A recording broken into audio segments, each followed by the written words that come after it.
विषय चल रहा है राज धर्म विषय, षष्ठ समोल्लास, जो अमर ग्रंथ सत्यार्थ प्रकाश महर्षि दयानंद सरस्वती जी द्वारा लिखा गया है। राज धर्म विषय में आगे बता रहे हैं मनुस्मृति के श्लोक से। सर्वोपायस्तथा कुर्यान्नीतिज पृथ्वीपतिः यथा स्याभ्यधिकान् स्युर्मित्रोदासीनः।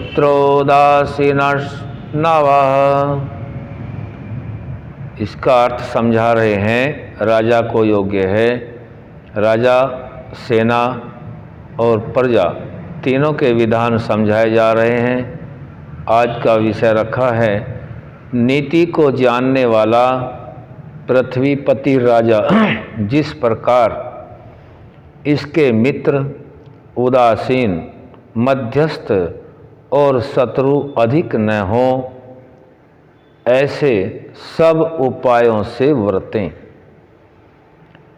आयतिं सर्वकार्याणां तदा त्वं च विचारयेत् आतीतानां च सर्वेषां गुणदोषौ च तत्वतः।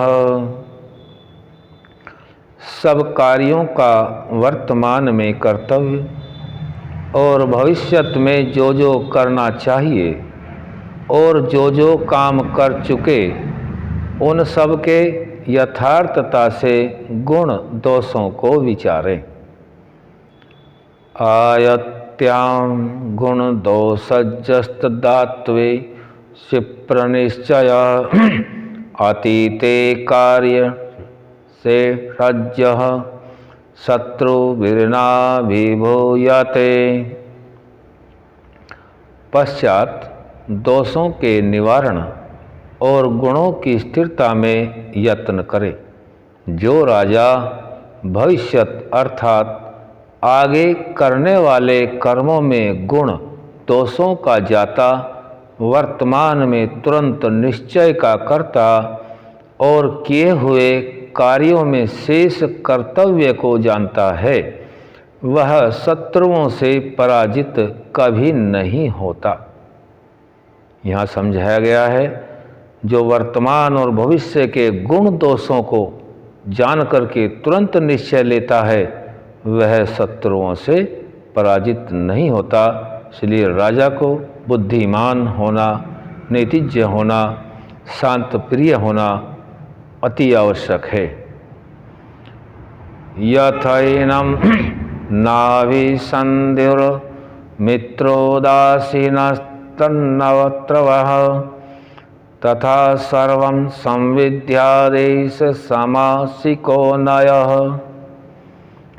सब प्रकार से राजपुरुष विशेष सभापति राजा ऐसा प्रयत्न करे कि जिस प्रकार राजा आदि जनों के मित्र उदासीन और शत्रु को वश में करके अन्यथा न करावे, ऐसे मोह में कभी न फंसे।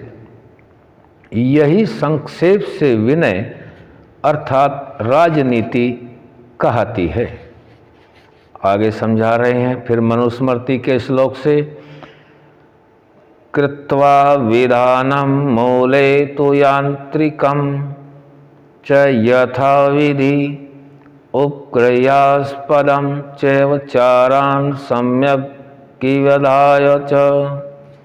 यह मनुस्मृति का क्रम एक श्लोक का अर्थ है। आगे जब राजा शत्रुओं के साथ युद्ध करने को जावे, तब अपने राज्य की रक्षा का प्रबंध और यात्रा की सब सामग्री यथाविधि करके सब सेना, यान, वाहन, शस्त्रास्त्र आदि पूर्ण लेकर सर्वत्र दूतों अर्थात चारों ओर के समाचारों को देने वाले पुरुषों को गुप्त स्थापन करके शत्रुओं की ओर युद्ध करने को जावे। दूसरा श्लोक है संशोध्य त्रिविधं मार्गं षड्विधं च बलं स्वकं सांपरायिका कल्पले नियायाद हरिपुरम सनई।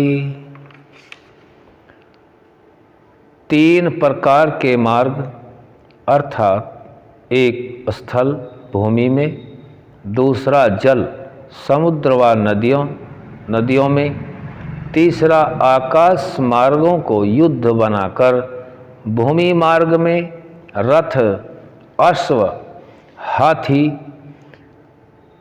जल में नौका और आकाश में विमान आदि यानों से जावे और पैदल रथ, हाथी, घोड़े, शस्त्र और अस्त्र, खान पान आदि सामग्री को यथावत साथ ले बल युक्त पूर्ण करके किसी निमित्त को प्रसिद्ध करके शत्रु के नगर के समीप धीरे धीरे जावे। तीसरे श्लोक से बता रहे हैं युद्ध नीति। शत्रु सेविनी मित्रे च गूढ़े युक्ततरो भवेत् गत प्रत्यागते च सही कष्टतरो रिपुः। जो भीतर से शत्रु से मिला हो और अपने साथ भी ऊपर से मित्रता रखे, गुप्तता से शत्रु को भेद देवे, उसके आने जाने में, उससे बात करने में अत्यंत सावधानी रखे, क्योंकि भीतर शत्रु ऊपर मित्र, पुरुष को बड़ा शत्रु समझना चाहिए। चौथा श्लोक में बता रहे हैं दंड व्यूहेन तन्मार्गम यायात्तु सकटेन वा वराहमक्राभ्याम व सूच्या व गरुड़ेन वा। जो सब राजपुरुषों को युद्ध करने की विद्या सिखावे और आप सीखे तथा अन्य प्रजाजनों को सिखावे, जो पूर्व शिक्षित योद्धा होते हैं वे ही अच्छी प्रकार लड़ और लड़ास जानते हैं।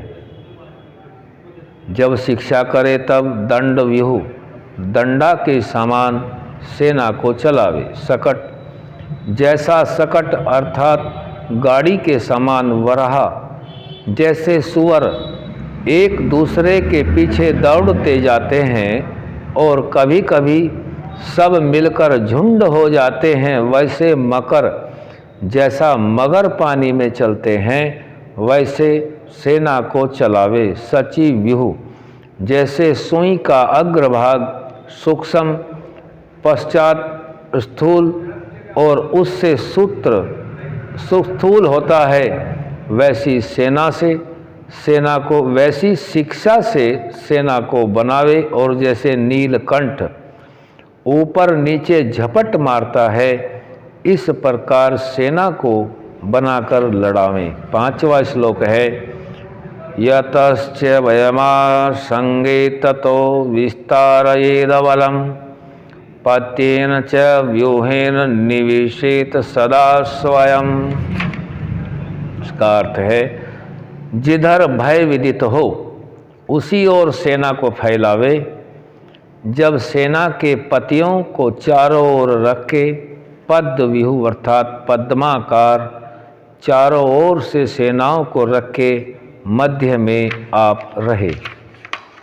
अगला श्लोक है 6वां। सेनापति लब्धाध्यक्षो सर्वदिक्षु निवेशयेत यतश्च भयमाशंकेत प्राचिमता कल्पये दिशम। इसका अर्थ है सेनापति और बला अध्यक्ष अर्थात आज्ञा देने और सेना के साथ लड़ाने वाले वीरों को 8 दिशाओं में रखे। जिस ओर से लड़ाई होती हो उसी ओर से सब सेना का मुख रखे, परंतु दूसरी ओर भी पक्का प्रबंध रखे, नहीं तो पीछे व पार्श्व से शत्रु की घात होने का संभव होता है।